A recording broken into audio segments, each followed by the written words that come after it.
¿Por qué es un conversatorio y cuál es el tema? Va a ser el tema del autismo y ustedes me pueden preguntar lo que quieran. ¿Por qué? Porque platicando con su maestra vale la pena muchísimo conocer a alguien que tenga autismo y yo tengo autismo. Y entonces eso nos podría abrir muchísimas perspectivas, muchísimas puertas para esta convivencia pacífica, para el conocimiento en general. Toda la vida es una dificultad. Una mayor. Sí, fíjate que, por ejemplo, hay varias. Podemos empezar hablando de uno de esos pilares principales del autismo, que es la socialización. Yo de pequeño nunca socializaba, de hecho, eso se me dio hasta los 10, 11 años, cuando ya empecé a querer socializar. Otras dificultades tienen que ver con un pensamiento muy estructurado, entonces, y muy rigidizado. Eso impide en muchas ocasiones tratar de entender los puntos de vista de las demás personas. También crea hiperfocos de atención donde te olvidas de cosas relevantes del entorno y te centras en una situación de sumo interés, que eso también conlleva una dificultad. Elementos de discriminación social también. O sea, sí hay de todo, ¿no? Sí comunicaba yo con mis hermanos, jugaba con ellos, pero prefería yo estar siempre solo y mi mamá se empezó a preocupar. Como yo ya sabía leer a los 2 años, intentó meterme al kinder, pero no me querían recibir por 2 razones, porque estaba muy chico y porque ya sabía leer. Pero mi mamá insistió y me metieron al kinder.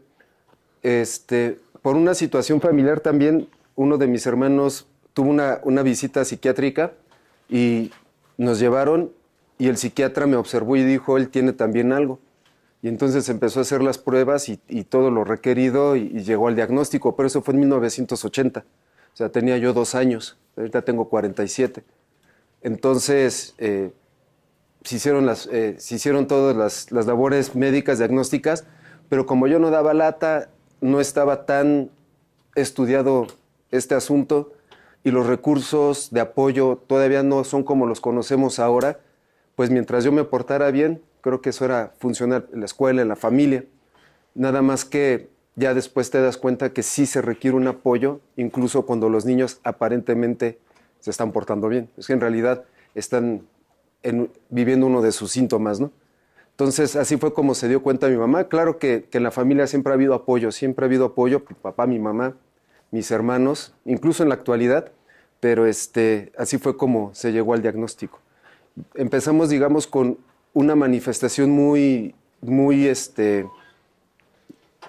alta de esos como síntomas, pero ya con el desarrollo se fueron haciendo otro tipo de estrategias como compensatorias que ya más o menos me fueron encarrilando, ¿no? No es que yo me lo haya decidido hacer, sino como que el desarrollo también cooperó mucho. Una persona con autismo puede tener cualquier tipo de comorbilidad. ¿Qué es una comorbilidad? Una enfermedad, un trastorno que va acompañando al trastorno principal. Hay unas que no son tomadas en cuenta y otras que sí son relevantes. ¿Cuáles son las que no son tomadas en cuenta? Cuando una persona con autismo le da una gripa.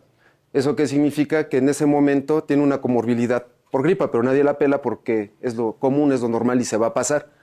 Pero hay ciertas comorbilidades que ya mencionamos, ansiedad, depresión, pero también se pueden dar trastornos de la personalidad. Por ejemplo, trastorno límite de la personalidad, trastorno sociopático de la personalidad.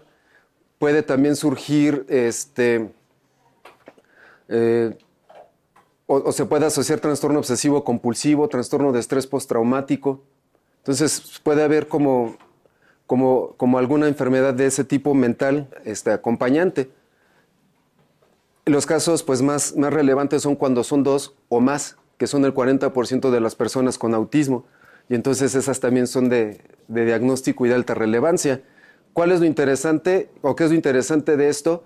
Que muchos de los síntomas pueden ser confundidos, pero también pueden estar presentes en el autismo. Por ejemplo, en el trastorno obsesivo compulsivo, la persona que tiene este trastorno busca una serie de rituales convertidas en compulsiones en actos para intentar aliviar un bombardeo de pensamientos que no logra controlar.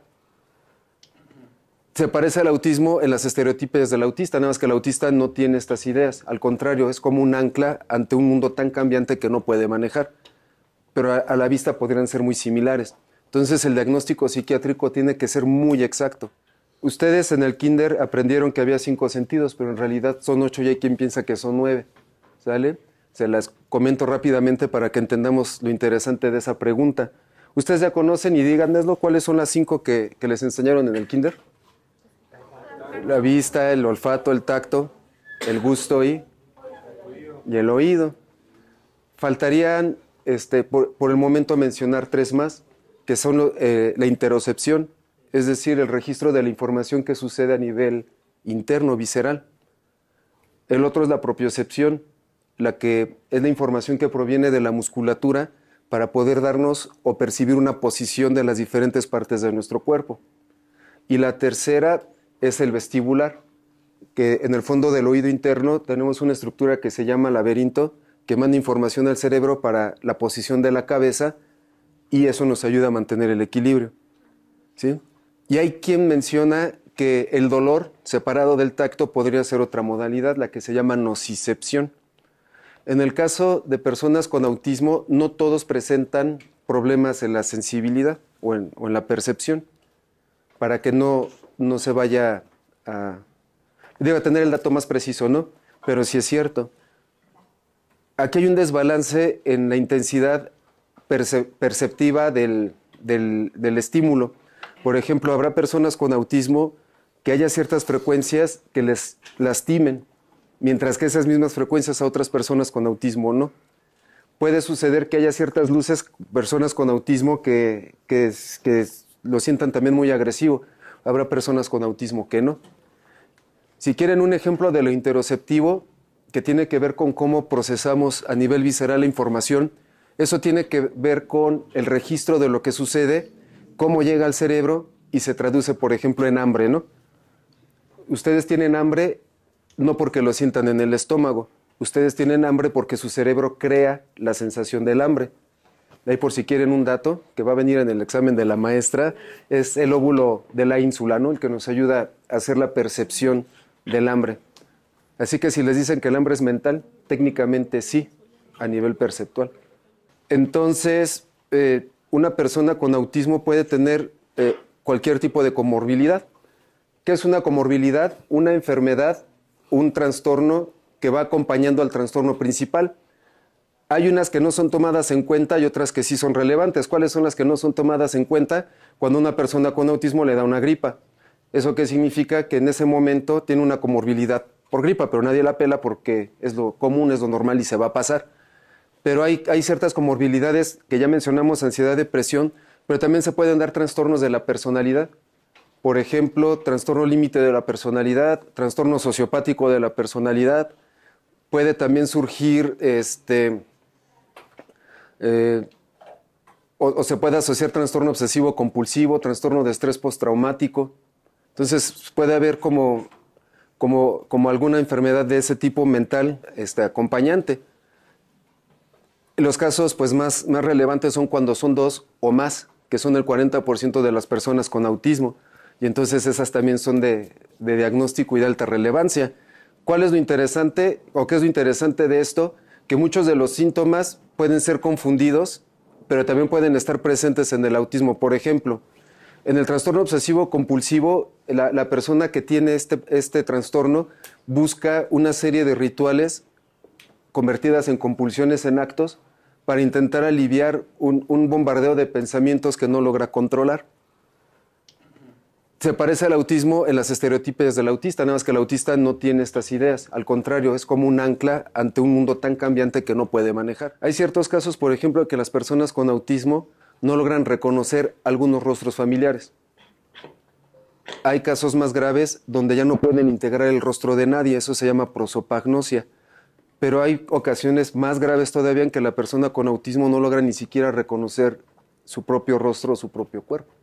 Eso ya dependerá mucho del caso particular, porque no a todos les pasa. Algo que tiene muy importante de mencionar el autismo es que si bien para que pueda ser diagnosticado con autismo tenemos que cumplir con esos 2 criterios diagnósticos, cada autista es diferente y puede tener manifestaciones muy diversas al respecto. Por ejemplo, yo a los 2 años, y tengo una foto de eso, tengo una foto de un meltdown, la sacó mi mamá, creo, chillando. y eran como más de 2 horas y yo no paraba de chillar. Y todavía tengo un recuerdo muy, muy lejano donde exactamente estaba con mis hermanos y yo chillando, yo no sé ni cómo me aguantaban, pero también me extendí más de 2 horas. O sea, la sobrecarga suele ser tan fuerte que tienes esos revientes de ¿cómo decirlo? De descarga, ¿no? Eso va cambiando con la madurez. Ya no me pongo a chillar, pero hago otras cosas. Entonces ahora trato de canalizarlo a un entrenamiento de box. Entonces trato de guardármelo todo, empiezo a temblar, me suda todo, pero si me lo guardo demasiado, todas las mañanas, como voy y entreno box en las mañanas preferentemente, ya, llego con una descarga que cuando se me acumulan cosas, ya no reviento. En la adultez yo no voy a fiestas, yo no voy a las reuniones de fin de año, yo no voy a reuniones familiares, porque además de que hay mucha estimulación, también es difícil la parte de comunicación social. Entonces sí ha afectado y ha afectado bastante, ¿no? No puede uno irse huyendo. De chico sí lo hacía, porque ni siquiera lo pensaba. Pero entendiendo que estamos en una comunidad social, también supongo que debo dar de mi parte, ¿no? Entonces estoy con las personas cuando siento que tengo que salir huyendo de ahí, sí escucho a la persona, respiro, me empiezo a girar el dedo y guardo calma. Es muy difícil saber en qué momento vas a entrar en la conversación, pero cuando existe la posibilidad, me disculpo, le digo que pues estoy atendiendo otra cosa, porque sí es cierto además, y me retiro. Entonces, si yo no quiero o no puedo o se me dificulta la relación social, lo que hago es más bien pues no llegar a un lugar donde se puede socializar. Cosa que se llama la teoría de la mente, que intenta explicar cómo es que nosotros podemos establecer relaciones sociales funcionales sin la necesidad de que estemos conscientes todo el tiempo. Y es muy, muy relevante porque nosotros siempre nos estamos mandando señales a través del rostro, de la postura, de las distancias, del tono de voz. Entonces hay algunas de esas señales en el rostro y en las posturas que no son tan fáciles de descifrar. Entonces, por ejemplo, sobre todo en la época de la facultad, pues había muchas personas que se acercaban queriendo tener, pues digamos, mayor conocimiento, ¿no? Que nos fuéramos conociendo más y a lo mejor hacerse novios, qué sé yo. De plano yo no descifraba muchas de esas señales, entonces para mí era una amistad y ya. Entonces causé muchas decepciones. Pero yo mismo me preguntaba, ¿y pues por qué nadie se me lanza, no?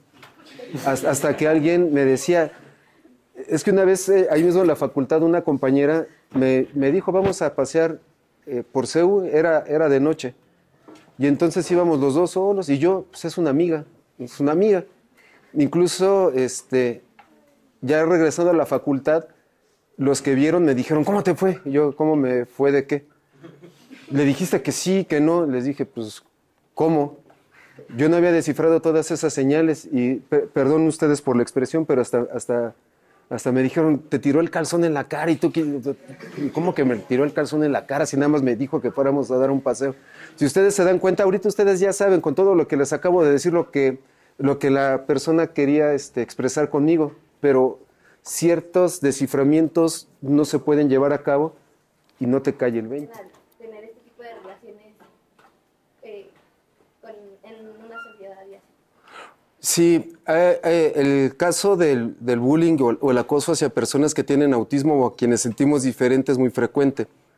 Por ejemplo, en la infancia, a mí me tocó muchas veces sufrir ese bullying, pero era interesante porque como que no lo conectaba, ¿sabes? Yo me acuerdo, tengo una imagen en la primaria donde bajaron unos niñitos y me querían golpear, y yo estaba así como en la nube, y alcancé a escuchar a una maestra, ¿qué les pasa? Y rápido se fueron. O sea, siempre tiene que ser forzoso el apoyo social. El problema con el bullying es que a veces o en las escuelas son un poco negligentes, que están viendo la cosa pero no se quieren meter, o a veces son fomentadores de bullying. Entonces muchos niños sí empiezan a experimentarlo. Entonces es una situación bien delicada porque no crean que nada más sucede en la infancia o en la adolescencia. El bullying puede suceder en cualquier lado. Estaba viendo un video en Chile como a un trabajador con autismo, sus compañeros supuestamente ya grandes, mayores, 30, 40 años, lo bullearon, lo raparon, le hicieron de todo, pero lo grabaron, ellos mismos. Se filtró la grabación y se hizo un escándalo en Chile impresionante, ¿no? Entonces uno diría, no, pero eso de adultos no sucede, no nos idealicen, los adultos cometemos muchísimos errores. Incluso te puedo decir que yo mismo en este momento, a mis 47 años, también estoy siendo objeto de bullying, pero ni se imaginan por quién. O sea, por parte de la directora de mi plantel. Entonces, y de algunos de sus funcionarios. Pero ¿cómo tenemos que responder? Pues de forma proactiva. O sea, ellos estuvieron duros, ahorita ya le bajaron porque pues me tuve que defender.